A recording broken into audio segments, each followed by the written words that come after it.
休ませてあげたいって。さっきの問題ですが、時は金曜日、赤まで。すいませんね。はい、お願いします。お願いしたいですね。なんとか乗せたいんです。すぐです。小学校の話。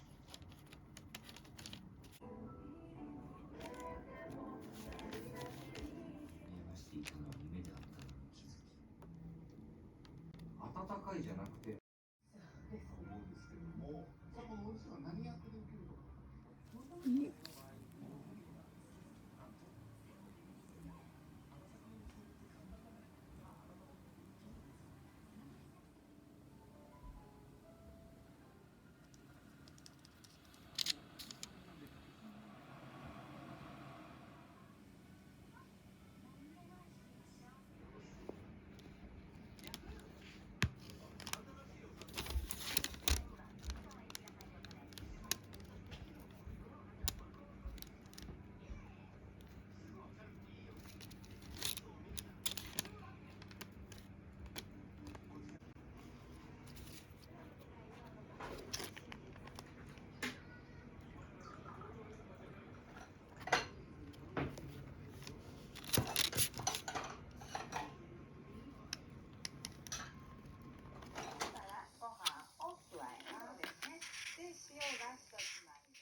このね、うまみがありますので汁ごと入れてください。はい。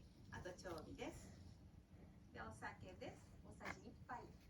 で、塩。小さじ3分の2杯。で、こちらも胡椒をします。少々です。でもこの煮てる間にね、しっかりと小松菜も柔らかくなりました。とても色が綺麗ですよね。